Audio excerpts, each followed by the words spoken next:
Good morning, everyone. It's good to see you. And a very warm welcome to members of our pub theology group.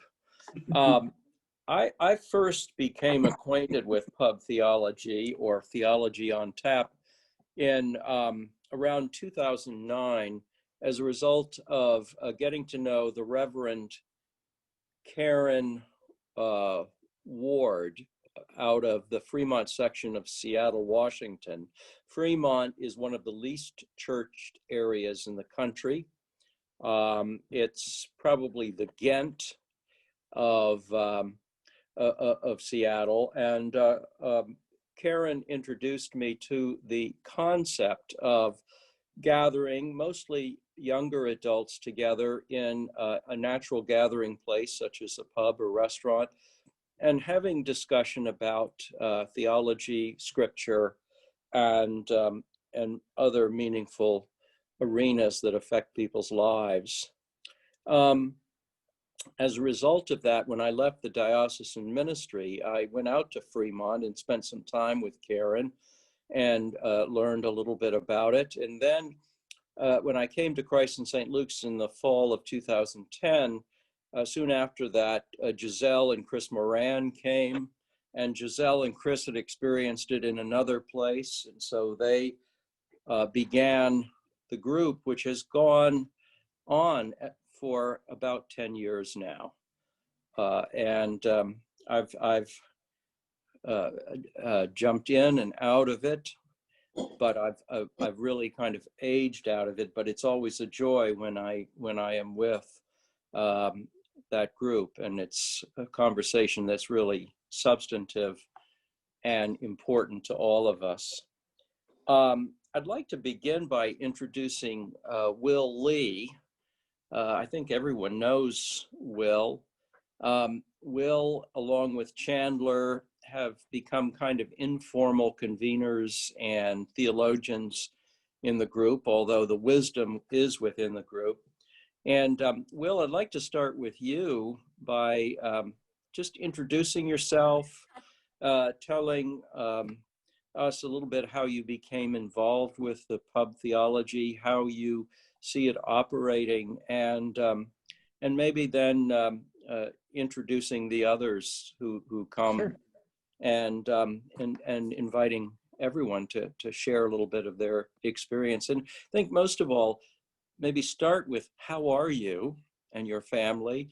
And number two, as you think about pub theology, what has its value been for you personally? Yeah, well, good morning, everyone. Nice to see you.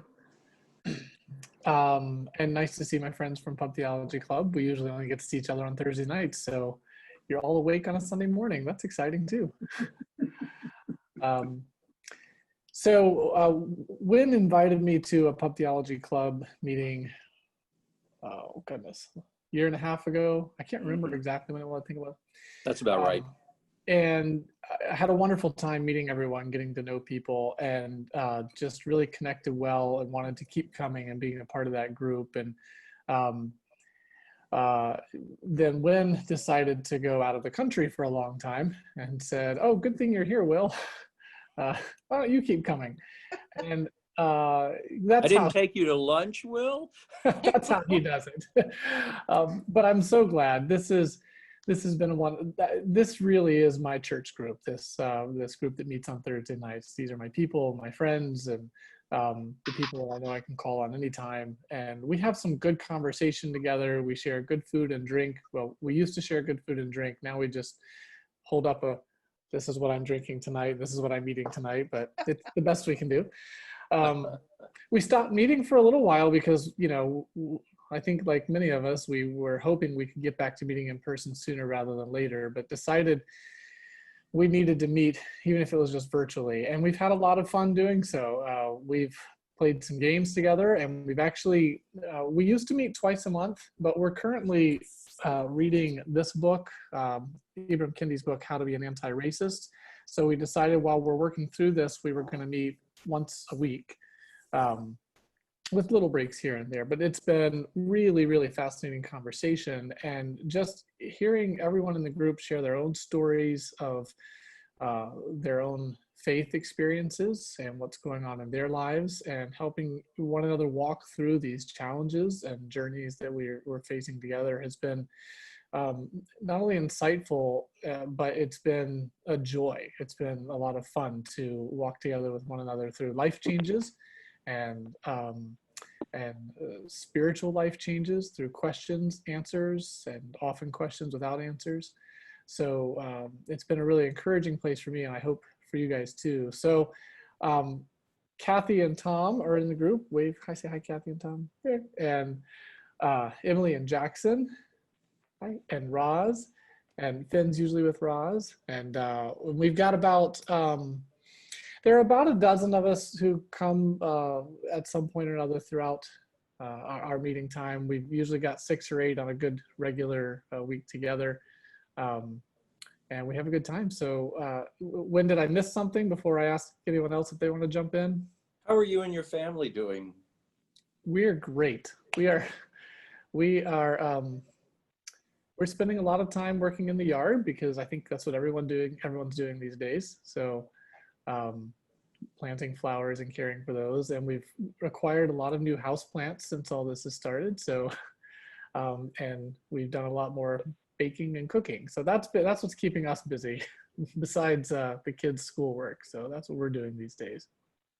Great. Thank you. Thank you so much, Will. And thank you for all you're doing. I'm gonna move to Jackson and to Emily,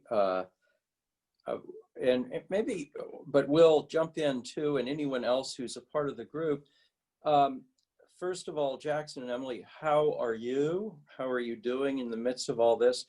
But then I'd love to hear the story of how you came to be involved in the pub theology, and also the story of how the group decided to read How to Be an Anti-Racist. Okay. So it's funny because when we first started going to pub club, we were too awkward to join in late, and we're like, are those the people? We have no idea. So we're just going to sit at the bar. They're just at the Birch Bar in Chelsea, and we didn't know anyone. So when I was emailing with Michelle Klein, I was like, hey, like, I'm gonna be with a really tall ginger bearded guy, like, just wave at us or something when we walk in. No one did. So we just went and sat at the bar, and like halfway through, like 30 minutes later, we realized the table right next to us was pub club. And we were like, we just can't join now. But we got in a couple of weeks later, so it's okay. Eventually. You guys just spied on us that first week, I think. Which I think is okay, because I have personally had like a lot of trouble in Christian communities in my life. So I think I needed that spying on moment to know that you guys were safe for us to be a part of. Yeah, and what a great has been, just to not really, all it asks is to just be sort of open and honest with friends, and then watch how conversations kind of twist and turn and mutate through the evening. And we go down wonderful avenues of discussion. And that's kind of what led us to reading How to Be an Anti-Racist every week, because we wanted to not just say, not just post on our social media, and not just create handy hashtags, but actually do some work and try to educate ourselves. And so we increased the frequency and just went a chapter at a time, having big discussions about these things. And that has been really helpful for us. I think it has helped us sustain our focus on justice, inclusion, and equity, beyond the emotionally grabbing moments, those the times where we can be sort of incensed with the injustice, but in these sort of moments where we are just sort of going about our day-to-day lives, where we can help improve the world, even when things are comfortable for us, to be more inclusive and more just. Yeah, and I think sort of the like big questions is very much a motif of Pub Club, where we ask really big questions and we talk about it, and we don't always come to an answer. I would say that 90% of the time we do not come to a definitive answer, but that's a good thing. Like, it is making us more comfortable with the mystery, you know? And So I think a lot of what we gain from one another is just in the process of asking the questions and wrestling through some of the difficulties that we find in our own, not just our life experiences, but in our spiritual journeys. The questions we have about God and the intersections of God and faith and life. Just being able to wrestle with some of that in a safe space where nobody's going to look at you funny for asking a question, or nobody's going to clutch their pearls for a statement you make, is a really encouraging place to be. you're muted, Win. Can't hear you. Win, you're still muted. Yeah, we can't hear you, Win. Sorry. I love the image of clutching your pearls.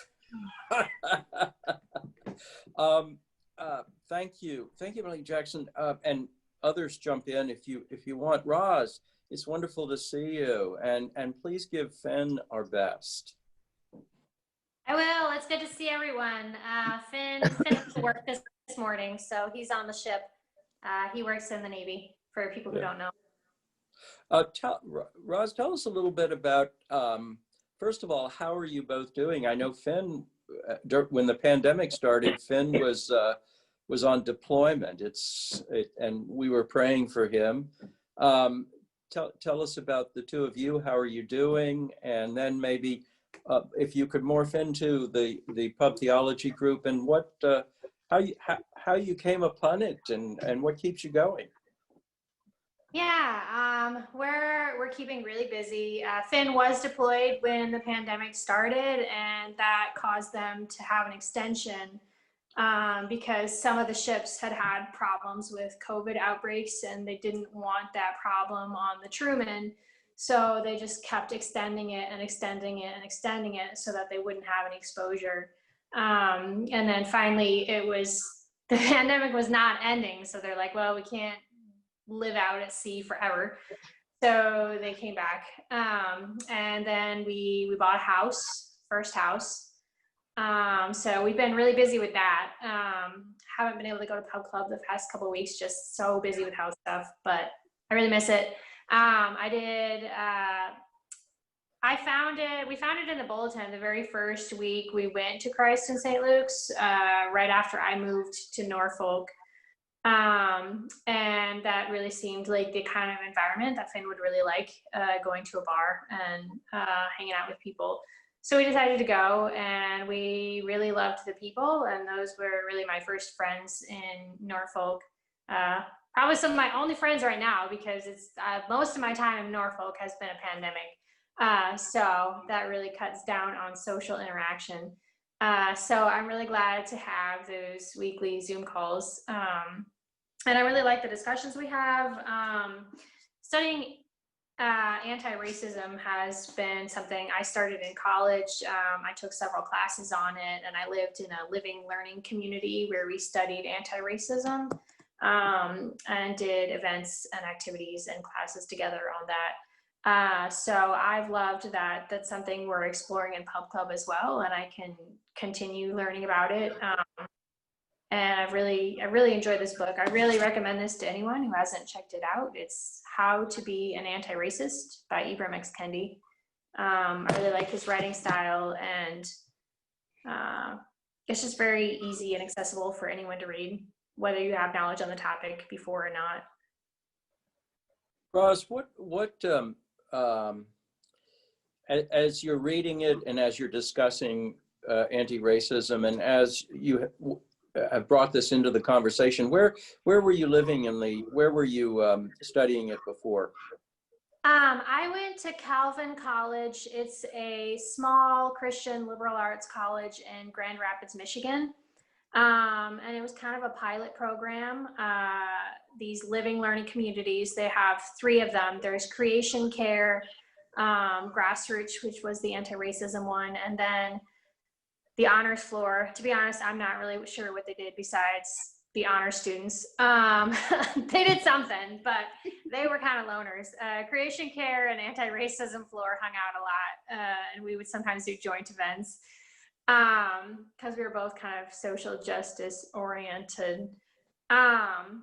Yeah, that was a really good start because I grew up very conservative, and for them, like, the epitome of anti-racism is colorblindness, which is not really actually anti-racist. So yeah, that kind of started my journey.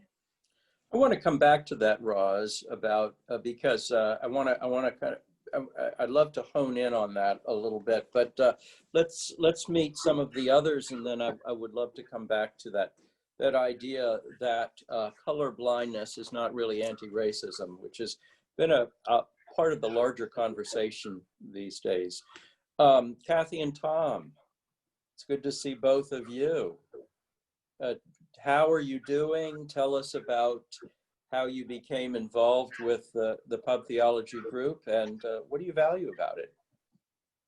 Well, I think, first of all, we're doing great. Thanks for asking. No real, well, some changes because this is the first week of school, so I can fill you in on that. But for me, no real changes. I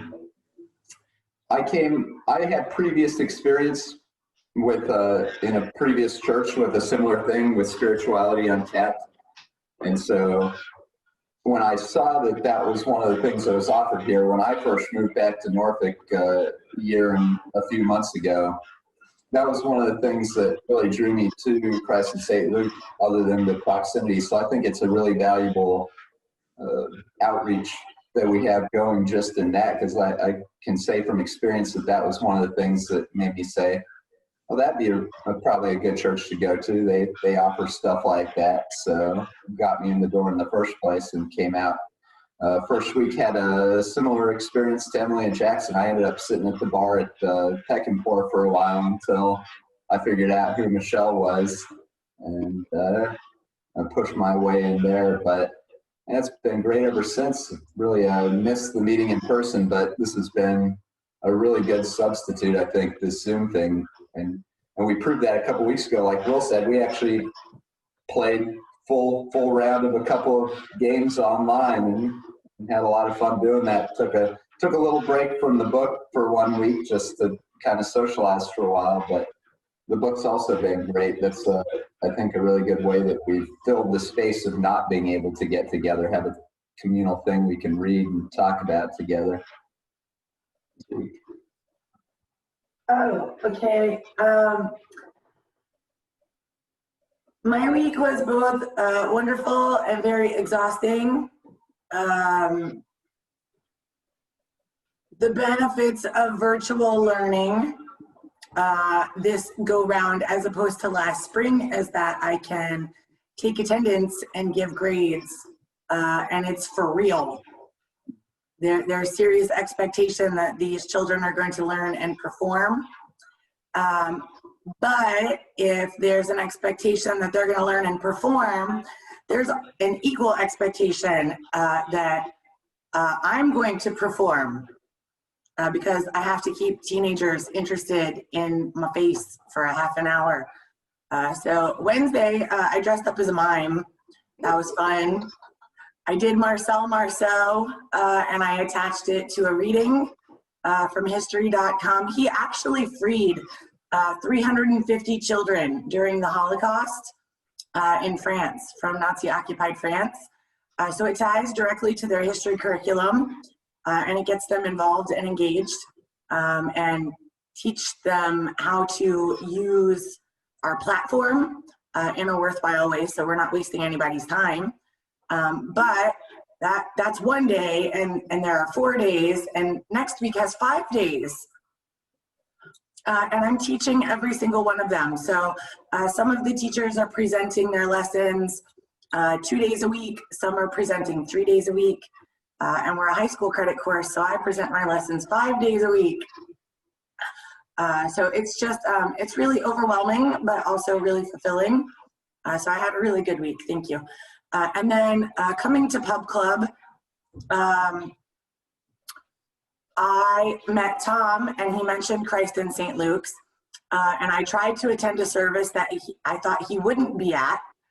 So I didn't look like a stalker. That's pretty hard. I know now, in retrospect. It's okay. But so I got to Pub Theology pretty much the same way. And then he went on deployment for a little bit. So I got my window of opportunity to make friends on my own and get to know people just as me. And that it's, lots of people have scary backgrounds in religion that makes religion not accessible. And I'm not wholly excluded from that.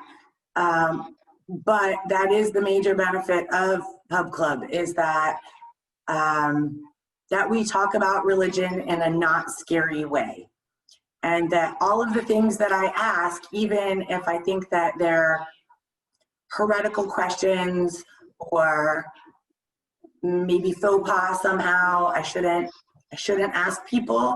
I know it's okay to ask my friends in Pub Club and that they'll give me their best answer, and that I'll have more questions. That's true.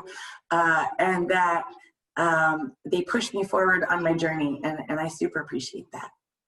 And it's not just us together. I guess we haven't really mentioned that. I mean, you mentioned, Wynn, that you've come a few times, and we've had Nigel and we've had Michael Panitz come out. And, you know, it's just a good opportunity, I think, for that informal environment just to ask those questions. So like you said, that's perfect. Yeah, and I want to thank you, Tom, and thank you, Kathy. And I want to just hone in on the scary religion part, because that's one of the things that, if I were to talk about one of the missions that I have in the church, it's to, the scary religion is a total misrepresentation of the Bible and of faith. But the stories I hear are frightening and are concerning. And so thank you for mentioning that, Kathy, because I think these kinds of discussion groups can really be an opportunity to discover what I consider and what the prayer book calls true religion. Wynn, can I follow up on that real quick? Please, Will.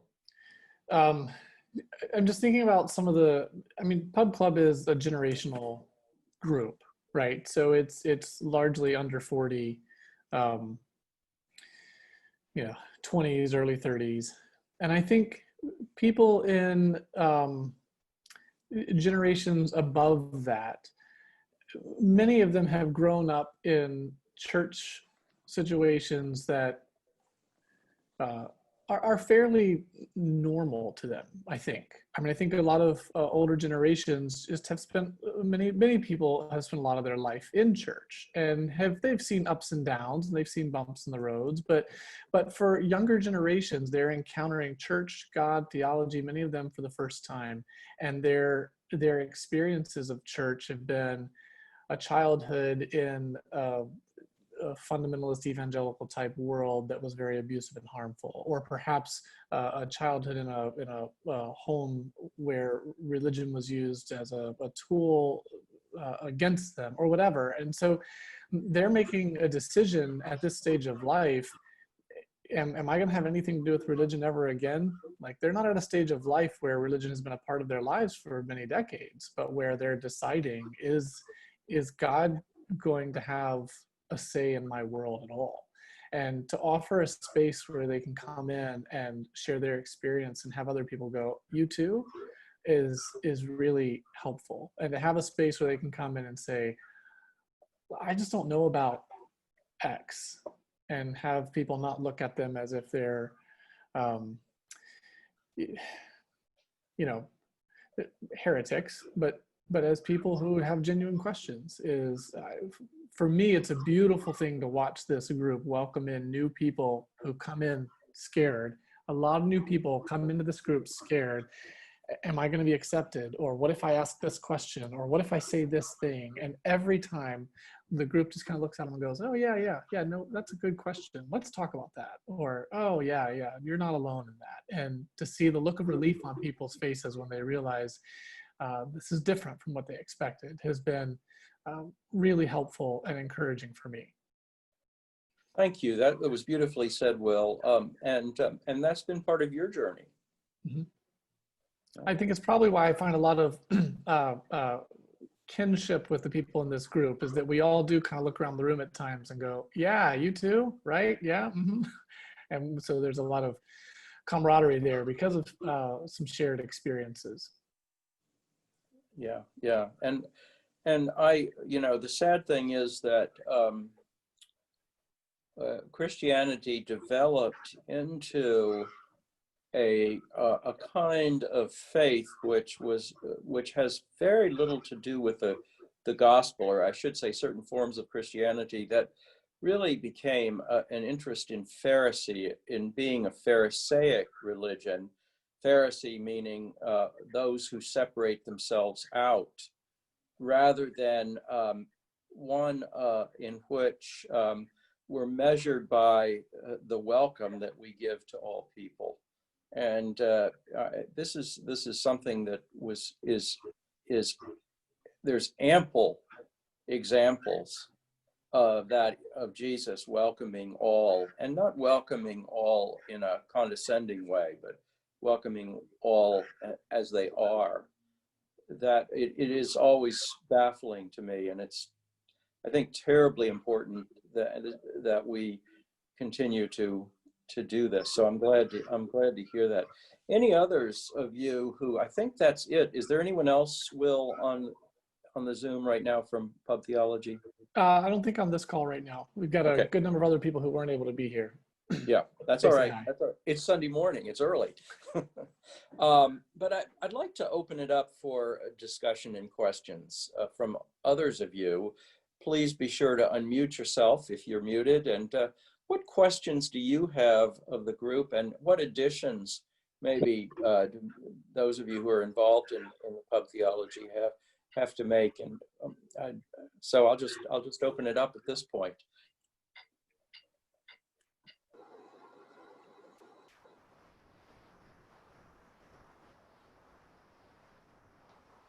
Not everybody all at once.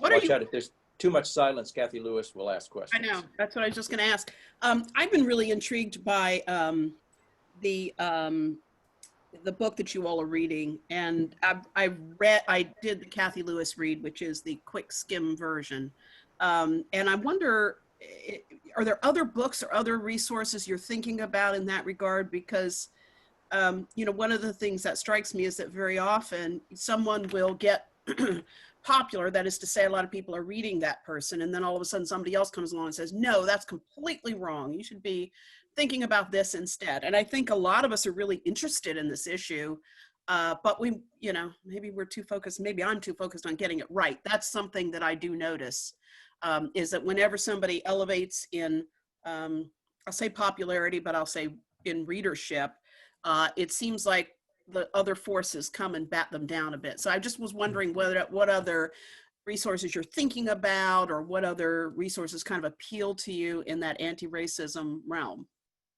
I think Roz may have some good resources here, but I know as our group, the book reading has been helpful. And as we talk about what's in the book, it's been helpful, but even more so is where the conversation goes as a result of reading the book.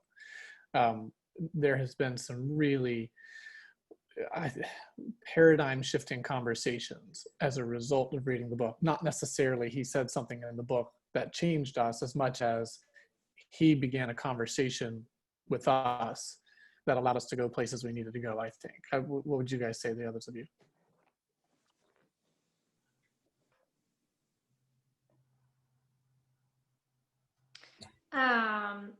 Yeah, as in terms of like saying that's all wrong, that's not really a concern I would have from this book. When we were discussing books to read, one reason I voted for this one was I wanted something from an author who was Black. So they have that lived experience. And, you know, he's not just some random Black guy who wrote a book. This is his life's work. He has started anti-racism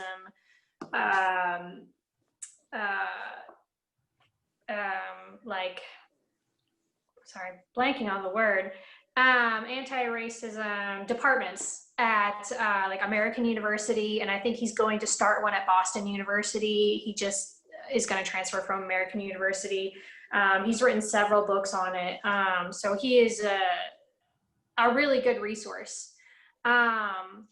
Some other good resources are Austin Channing. She's a Christian. I think she might be ordained, and she writes a lot on anti-racism.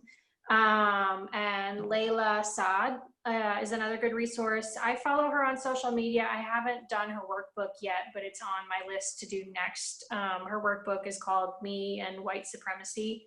But even just following her on social media or listening to her podcast, you can get a lot of information that's really good.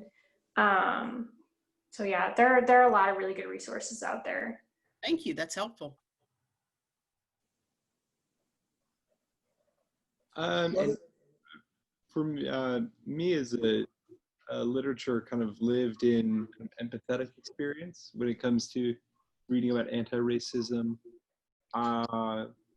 if you're interested in sort of reads that show sort of a story to go along with that, I think someone who's been sort of had a second coming, even though his work is always relevant, is James Baldwin.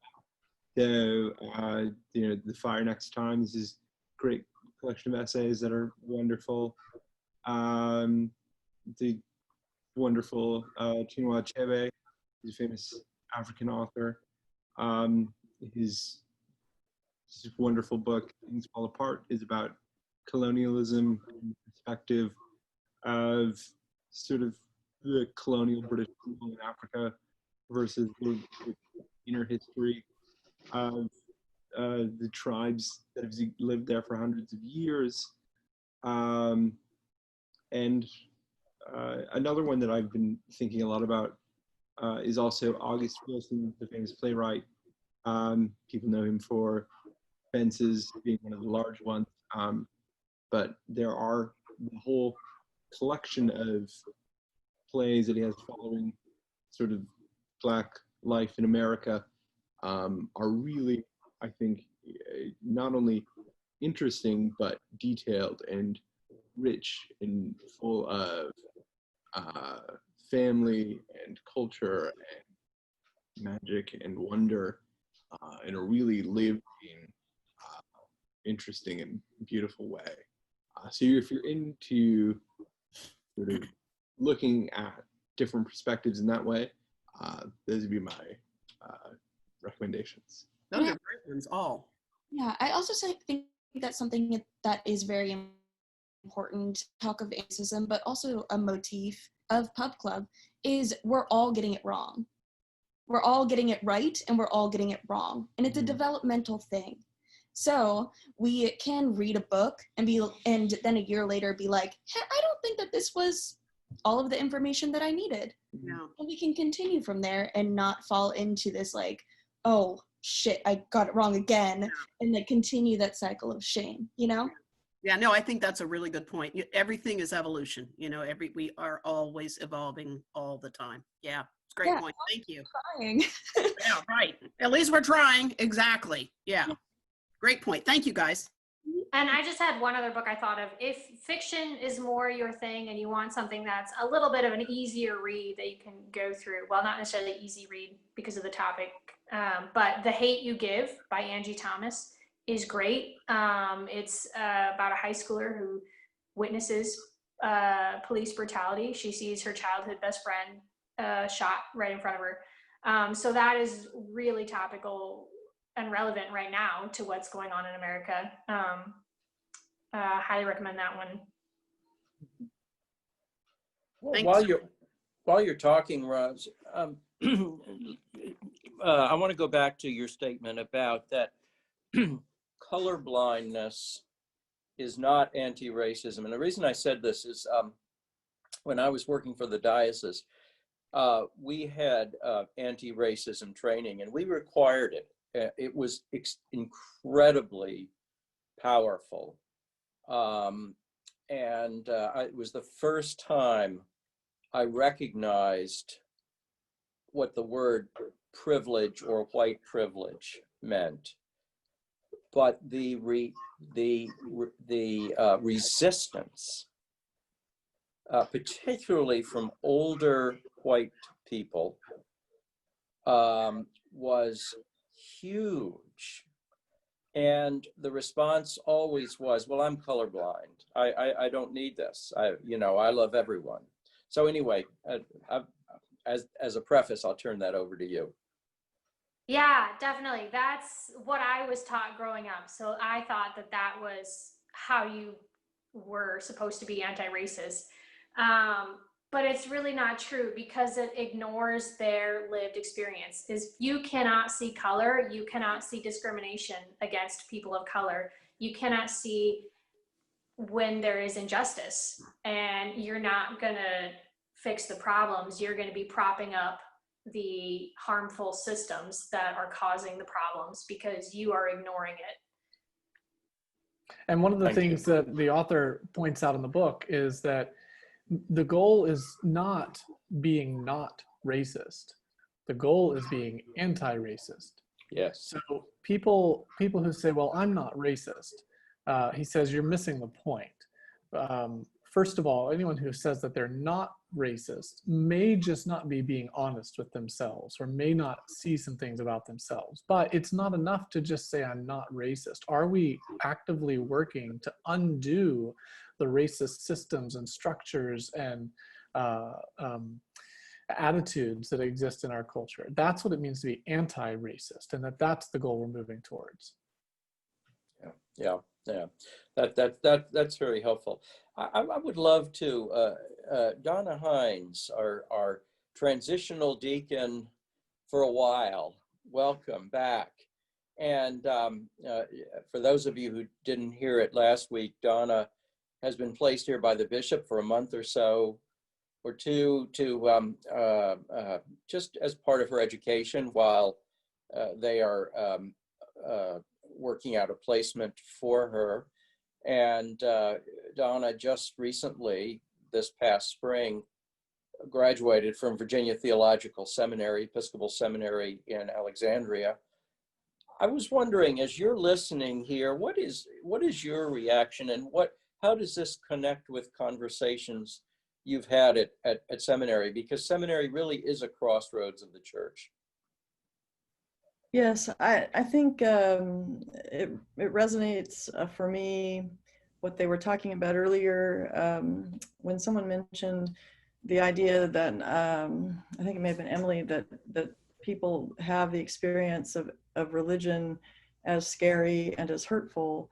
And that was true at seminary as well. There were people who were seminarians who would share a story like that. And people of a variety of ethnicities and races. And it's something that VTS is working on and working with. A couple of years before I got to seminary in 2017, it was a real issue with a class, a couple of classes before that, where there was discrimination that could not be denied and needed to be dealt with. So none of us is exempt. And I think that, when your heart for people to see the gospel in a different way than they've sometimes experienced in their life,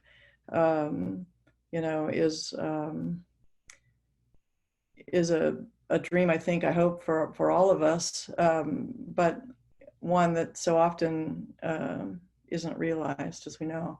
So I would say that conversation is a really great starting point. I'm so excited to hear about what you all are doing in pub theology, and what a great area for you to be concentrating on, and for you to help lead us as the church in.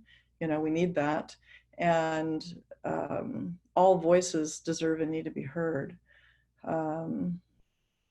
It's when we got to seminary, they put us through an initial course on, I forget what they called it, but it was the idea of waking up to the injustice, the systemic racism that's in our country. And it was very helpful to see. And I learned things that I didn't know. And, I am of an older generation. I spent the last 3 years in seminary with people who ranged from 21 to 75, all students. And it was really helpful for us to talk among the generations and share those experiences. I'm glad you brought that up, Donna. Thank you very much. And that's something that the two things that you raise and that have been raised. I had a young man who is kind of slipped in and out of pub theology, but I think he and his girlfriend are probably going to wind up engaging. He just left an evangelical church, not a bad church. I mean, the pastor is a good friend of mine, but he said that evangelicalism is dying in the younger generation. And there were a couple of things that stood out for me about the conversation. One was that he said that what brought him to Christ in St. Luke's was liturgy, was really the tradition of liturgy and music, and he began to read people like Thomas Merton and some of those 20th century spiritual writers. So he and his girlfriend, who's also from an evangelical background, are finding that the Episcopal Church is offering something that they've been missing but didn't know they missed, and also the sense of non-judgmentalism, of inclusion, is terribly important to them, and I think the revulsion at the perhaps certain forms of Christianity selling their soul in the name of political power. So I'd love for you to comment on that, because I'm hearing that in some of the discussions that I've heard at Pub Theology as well. And also, Emily, you said something one time in staff, and I don't want to you don't have to say this, but that struck me about some of what you and your generation are experiencing right now. I'm trying to remember what I said in staff. Just how fearful this time is. Go ahead, Wynn. That's all. I mean, if that sparks anything, that if it doesn't, that's fine. But I'm interested in this road from the evangelical church to the mainstream bodies and to the Episcopal Church. Well, I mean, this is something that I'm interested in, and hopefully the audio project that I'm working on for our church helps answer. But I think what I see is not only as sort of a large part of what younger generations know about faith being so atomized and so individualistic. So much of your sort of relation to how you do and understand faith and God being sort of this personal work and this emotional excitement, and what are you doing, rather than what the liturgical world invites in listening, in a structure that is bigger than itself, an open table, an idea of the beauty of a communal faith, one where we are all speaking and working as one body, I think has been really attractive to sort of a crowd who has seen this modern kind of world and wanted to move back into something that is less draining as our modern times, sort of moving into something that rejects sort of what a mixture of economic and environmental and sort of nationalistic fervor has really wrought on the world, and moving into something that actually cares about these things and seeks to do better, but also seeks to understand us as a much more connected world than perhaps we have understood in faith before. And on a practical note, also the inclusiveness, the ability to listen and to also, I think, invite other people into the discussion has been really attractive to a lot of people. And I think that has been extremely valuable for those who have been underrepresented and marginalized in faith communities of all sorts. So I think that those are all sort of valuable trends that have helped, I think, young people entering into these liturgical spaces. Mm-hmm. And I think that something that really attracts me as someone who was in a lot of evangelical spaces when I was growing up and throughout my college years, is that evangelical spaces, which is beyond denomination, right? A church, any sort of church, can be an evangelical church. It just takes on certain ideals and authoritative measures and such like that to be considered. And we've had it in certain Episcopal churches too. Right. So like evangelicalism doesn't discriminate, just like the coronavirus doesn't discriminate. Anyways, I've been in lots of different evangelical spaces, and they sort of act as like the finality. And like, we have the truth, and we're going to tell you the truth so you can tell the truth to other people. And that is what faith looks like. Whereas what I found in the Episcopal Church is it's an unabashedly transitional place. It knows that there are big questions, and there will always be big questions. We're always moving in this liminal space of understanding and what will be understood. And I love that, because I think that is so much more human than knowing the answers. So it becomes a very attractive place to be, because it feels like being with real humans and being with a real God, as opposed to just being force-fed answers to force-feed them to other people.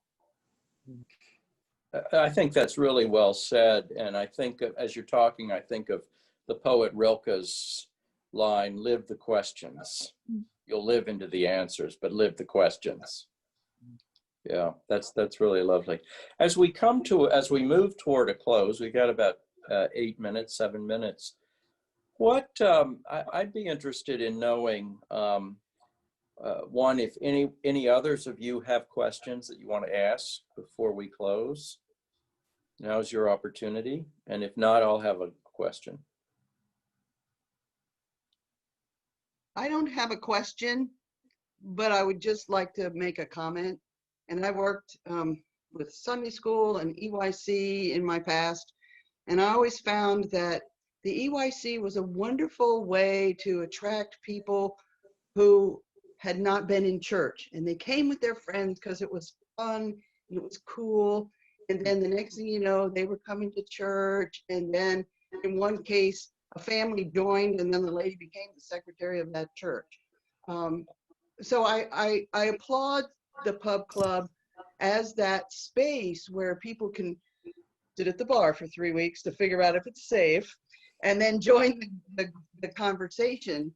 And a few minutes ago, when you were talking about past situations as being scary religion, it made me cry that you had gone through those experiences. But then I kind of pulled myself together to say the pub club is a place of healing. And that's just a wonderful thing. And that's what God wants us to do. So keep asking the questions, keep gathering and playing games, and asking those and having those discussions. And yeah, there's not a lot of answers. The more you ask the questions, the more questions come up, but that's just the nature of it. So bless you all. Bless you. Thank you. I appreciate you saying that. And I just want to follow up that, but I don't want to be overly dramatic about this, but one of the things that we do in Pub Theology Club often is, especially as new people come in and are sharing their background, is we get to hear the scary stories that maybe they are afraid to share in other spaces, or just have been wanting to get off their chest, or whatever it is. And it is heartbreaking. It's devastating to hear the level of trauma and hurt that so many people have experienced at the hands of people who claim to be followers of Jesus. And organizational and structural abuse that has hurt so many people in the name of Jesus. So to have a space where people can say, I'm not ready to walk away yet, but you've got to know, here's the baggage I come with. And then for everyone to look around and say, yeah, see this? I've got that baggage too. Or that's a lot like the baggage I've got over here. And for us to say, well, we can walk this road together, is an incredibly healing place to be. Beautifully put, Will. Thank you. And thank you. Thank you, Vicki, very much for that appreciation. And the thing that strikes me as I listen is those of you who are involved with that is not only your incredible intelligence, but also your courage in sticking with the church, continuing to ask those questions, and not simply accepting answers that are fed to you. And this is one thing that I can say to all of you in this Zoom room, is that it has been, when I've been involved, it's been really empowering to my own faith to listen to the stories, but also to the courage and the unwillingness to accept pat, simplistic answers. And I think that's, when we talk about the Episcopal Church or Anglicanism as scripture, tradition, and reason, I think that's why reason is part of the structure of authority in Anglicanism. I would like to ask Roz, Emily and Jackson, Kathy and Tom, and Will, what do you want to say to the rest of us here today? Or where does Christ in St. Luke's need to move? Where are our blind spots that you see? Maybe this is an unfair question, but I'm just intrigued.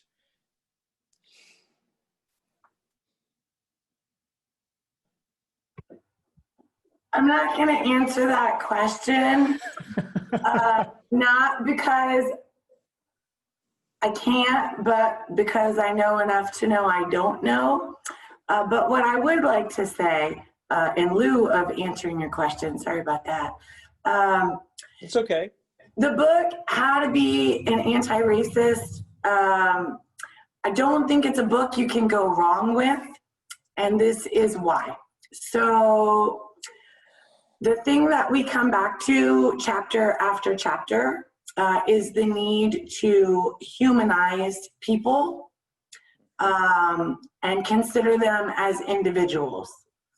And the major value in my life of the people that I get to spend time with, and also all of the people that I've encountered at Christ and St. Luke's, is the open willingness to be welcoming.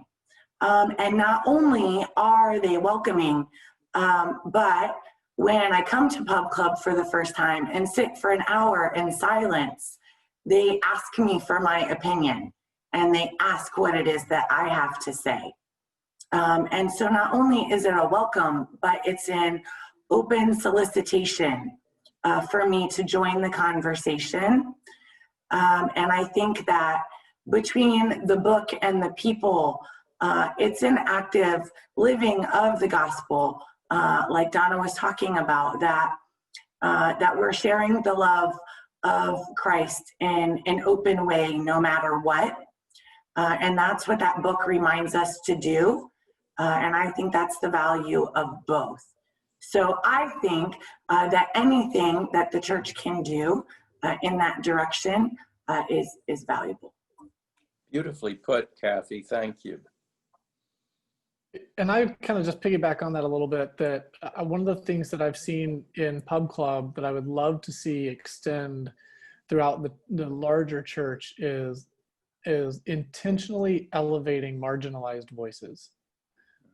I think what the Episcopal Church, and particularly what Christ and St. Luke's does well, is including marginalized people. But there's a difference between including and welcoming marginalized people and elevating marginalized voices.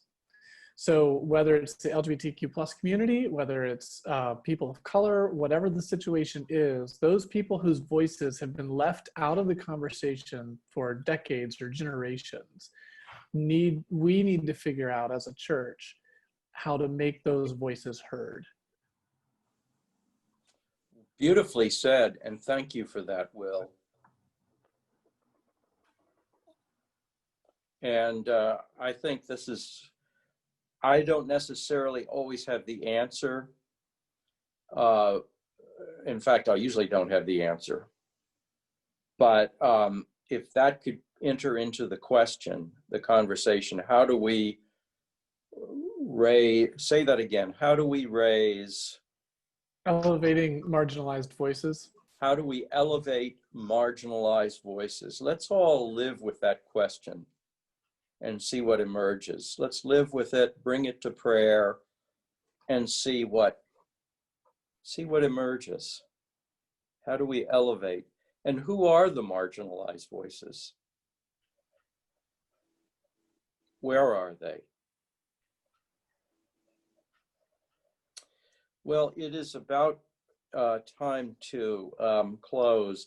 I just want to thank all of you for bringing this conversation to this Zoom room today, and I thank you for being a part of Christ and St. Luke's and speaking so eloquently about what you are doing.